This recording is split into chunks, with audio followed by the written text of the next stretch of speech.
Hi, and welcome to another episode of I'll Go If You Go. I'm your host, Emily Harwitz. When was the last time you did something just for the love of it? For today's guests, the answer would be every day they go to work. JoeJoe Clark and Clarisa Rosas work in stewardship and monitoring, a key area of environmental work that's fundamental to conservation.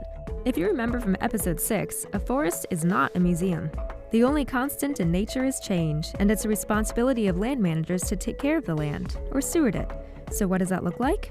One thing we'll find out from our guests is that a job in stewardship can look different season to season, even day to day, depending on the unique needs and history of the land. In today's episode, we sat down by a creek beneath the Redwoods on one of the Napa Land Trust preserves JoeJoe and Clarisa steward, JoeJoe as a field technician and Clarisa as a monitoring assistant.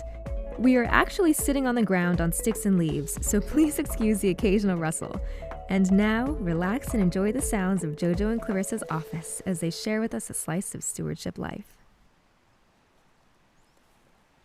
We are here today at Archer Taylor Preserve in Napa County. It's a beautiful sunny day. We're sitting on a trail by Redwood Creek.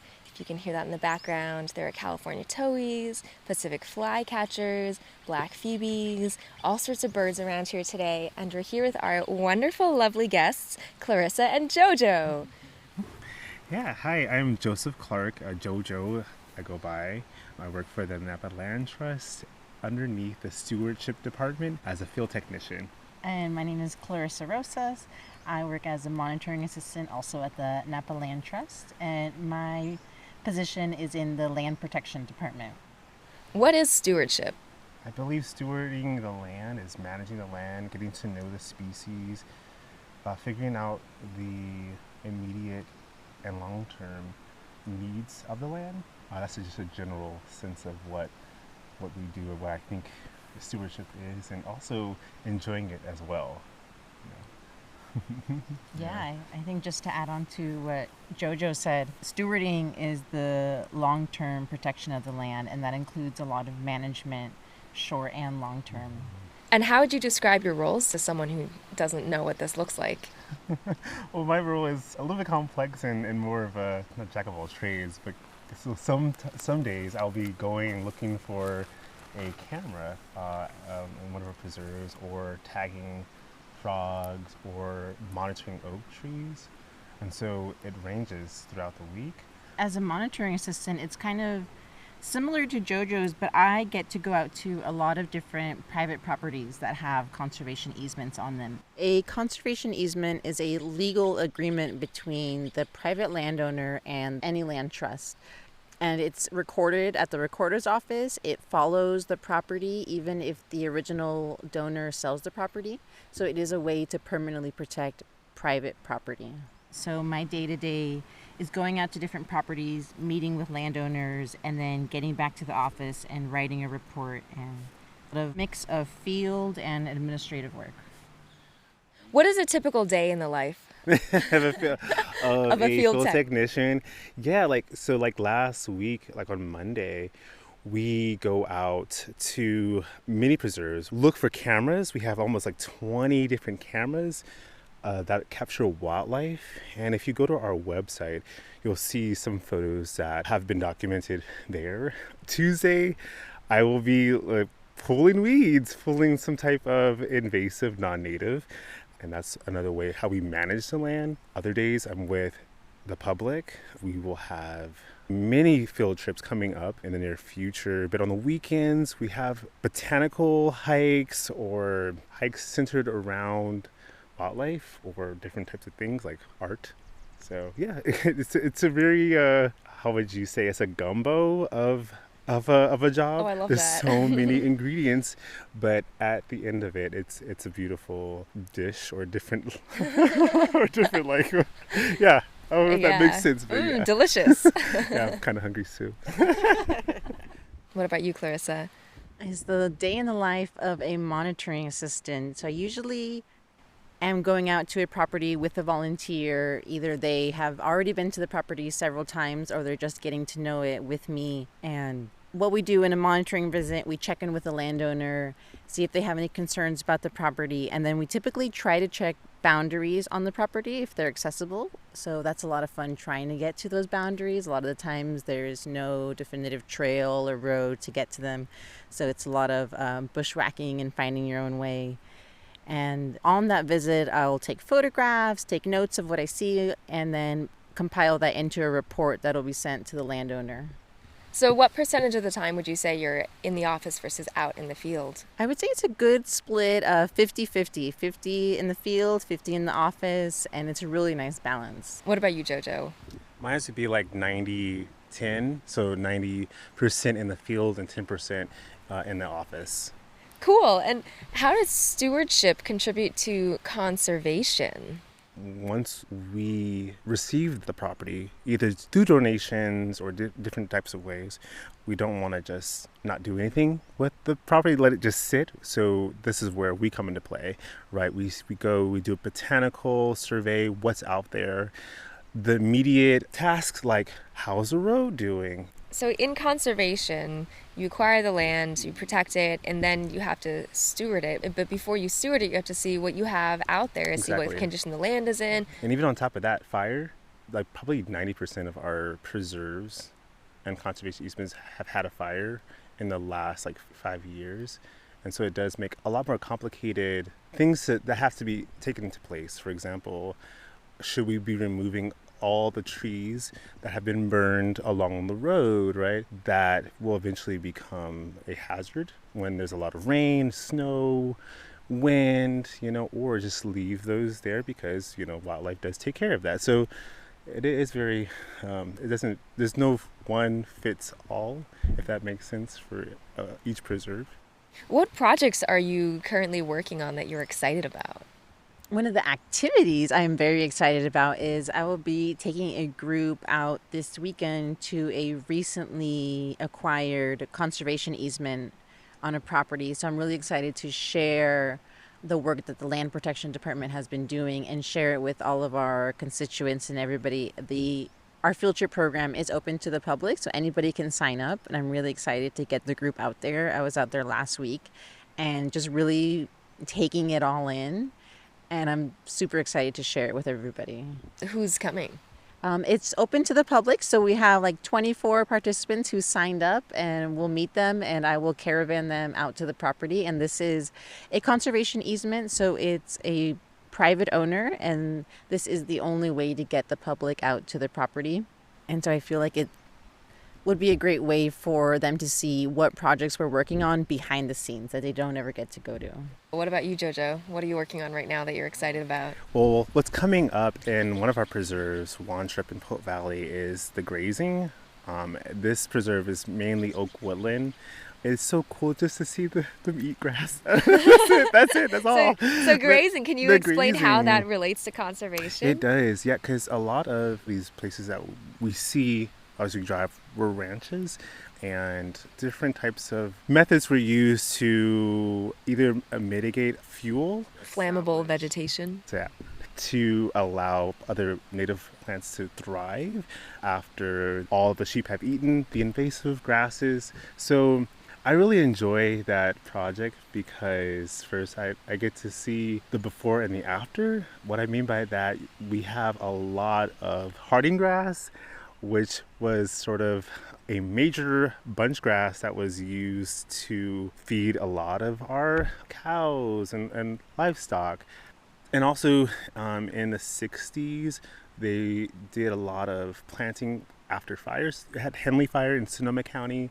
They planted a lot of seeds of harding grass, and thus we have a problem. And so for the project that we're working on, it's called the Valley Floor Restoration Vernal Pool there. So the sheep will eat the grass. We will see what comes up afterwards, right? And then hopefully in the works, do restoration to remove any remaining parts of it and put the native grasses back together. So little bit by little bit, it's all these different pieces. Another thing is when the sheep go into the preserve, all these oaks are thriving in the sense that they're regenerating really well because they're eating The non-native grasses, when they're flowering, and so they don't go into seed, right? And so the timing is so weird and interesting, and there's so many nuances to it.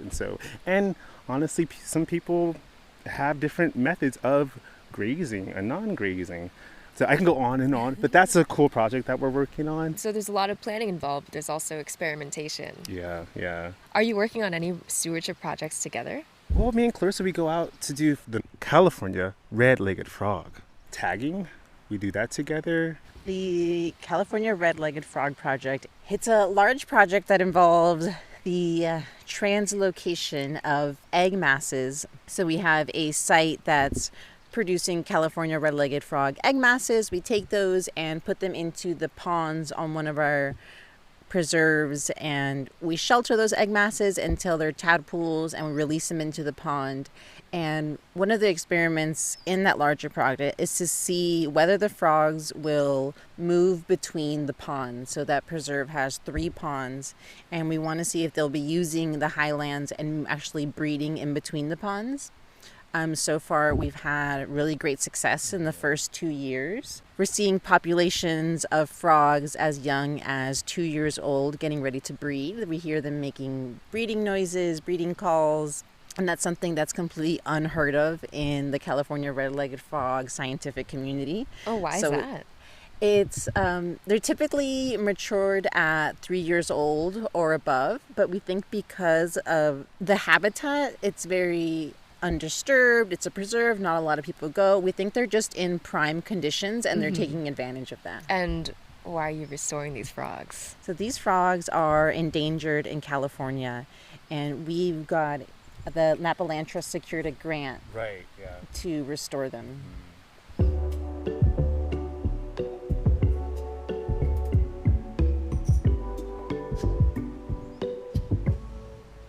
What is the most challenging thing about your work? I think it'd be the elements going out, and it's just really hot or really cold.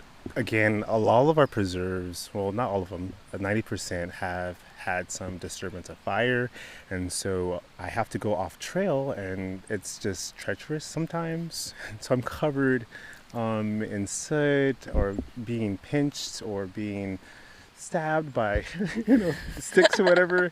So that's one. Another, which would be more of a heavier one, would be I'm African American and I identify as Black. We go in rural areas, and so some people have not seen a Black person or person of color in this type of field of work. When I go to a preserve and I try to get in the preserve, and one of the neighbors or whatever is questioning me, I just have to have in the back of my mind grace, understanding, because it's scary for people when people like me are in spaces like that, because there's a realization, there's almost a reckoning of, oh, people can be whatever they want. I don't know if that all makes sense, but yeah, part of my job that is not in the job description. It's not, you know what I mean? It's not. So there's nuance to that. Clarisa, what about you? What's the most challenging thing about being a monitoring assistant working in the outdoors? So one of the aspects that JoeJoe mentioned, I completely agree with, is just the elements. It's going through poison oak, burned trees that are now fallen, and where there used to be a trail, there is no longer a trail. And the other side of that is the landowner management. It's the hard letters and conversations that say what they can and can't do to their property. So we have original donors, but we also have a lot of subsequent landowners who purchase properties, and they can get upset if what they were planning to do with their property is not permitted within the easement, and we have to be the bad guys and saying, no, this is actually not permitted, and we don't want to take legal action, so here's the letter saying, no, please don't do it. So that's definitely a hard part of it.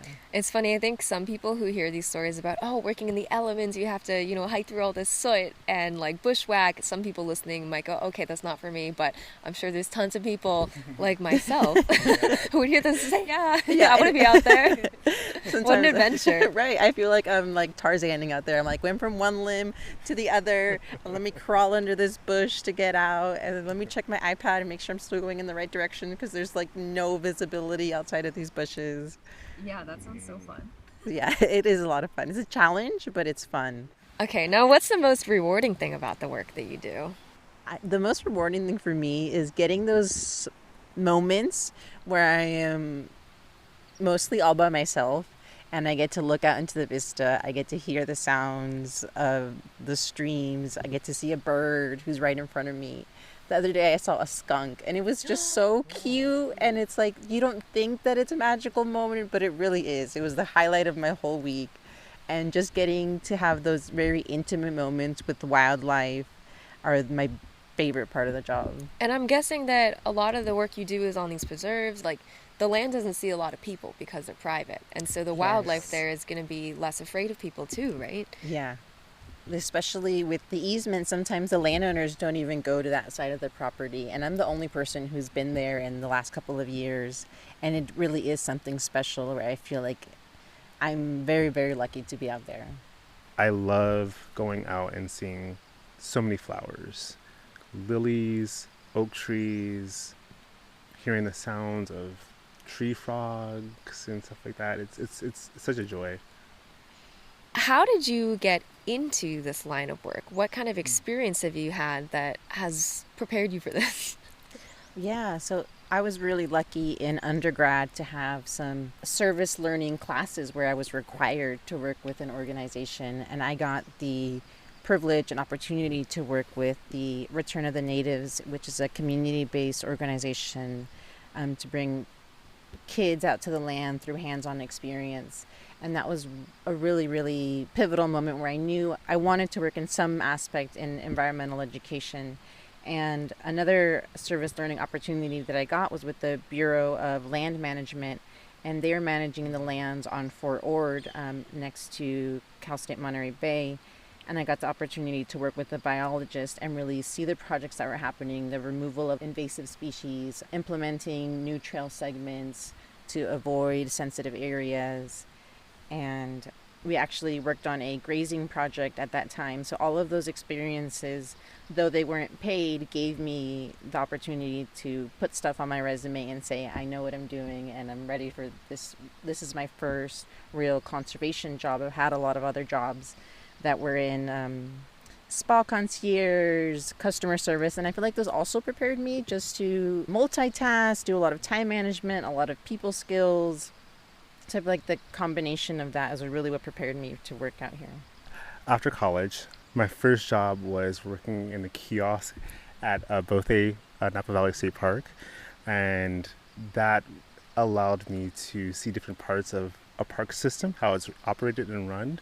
After leaving that, I was desperate to get my hands in doing restoration, so I went to Sonoma Ecology Center, and I was a restoration technician, and that was really fun. We converted back to a working, functioning part of the landscape. I thought that was amazing, and I knew that land trusts had a higher value in my mind when it comes to that, because that's what they do: purchasing the land, protecting it, and then also restoring it. What advice do you have for people who want to get into this line of work? I would give the preface that it's not easy, but it is doable, and you have to keep trying. You will get rejected, and you don't take that rejection personally. There was a lot of other positions that I applied for that I never even got an interview for. But you have to keep trying and keep volunteering and keep applying, and you will get there. It's really funny how you said that, because I applied for this job like 5 times in the last 6 years. Yeah, right, because like how you're saying, Clarisa, yeah, it was through volunteering, local things like that. So what is it about your specific roles that feeds back into the bigger picture of conservation? So we have monitoring with Clarisa, stewardship with JoeJoe. Yeah, I guess for monitoring, it instills that confidence in the community that we are protecting the land that we say we're going to protect. There's an annual report. Somebody is either on the property or viewing the property through satellite imagery. Although we visit the property every year, I'm learning that our landscapes are ever changing. Although the landowner hasn't done anything to change it, it's changing on its own, whether it's through fire or lack of maintenance or a heavy hand of maintenance. It's always changing, and I think that's really cool to see on the ground and feeds into the larger picture of monitoring and stewardship. The conservation is you can't always keep something as it was before. Things will change and you need to be fluid. Right, like with a preserve, you can't just preserve it in the state that you get it in. It's always changing. You know, even if you don't actively manage the land, there's still plants. People think of plants as stationary, but the seeds blow in the wind, they travel. Just an image that comes to my mind is like Johnny Appleseed. It's just like wherever I go, there will be a green fingerprint. Another rewarding thing that I feel in my heart, especially when I plant an acorn and I see the sprout coming up, that's going to be there for hopefully another 500 years. JoeJoe planted that. Not like I planted that, but like there was a community behind that. And so the things that I do see around here, they're not just randomly placed. I benefit from them. And so I hope that I could do that for the next generation, or even for just the species alone, because I do have a love for nothing else, just for the love of it. Thanks for joining us on I'll Go If You Go, a Save the Redwoods League podcast. This season is produced by Leslie Parra and hosted, edited, and sound engineered by Emily Harwitz. Thank you to Adam Kaplan for tech support, and Caleb Castle, Marcos Castaneras, and Mary McFeely for graphic design and media support. Theme song and music are by Nu Nguyen and Annie Fung. You can find seasons 1, 2, and 3 wherever you listen to podcasts or on SaveTheRedwoods.org, where you can also find transcripts of each episode. If you like our show, please rate and review. It helps more people find us and join in the conversation. For behind the scenes and bonus content, follow us on Instagram at I'll Go If You Go Pod. If you have comments or questions, you can email us at outreach@SaveTheRedwoods.org. We'd love to hear from you and maybe even share your comments on the podcast. And that's all, folks. Catch you next time.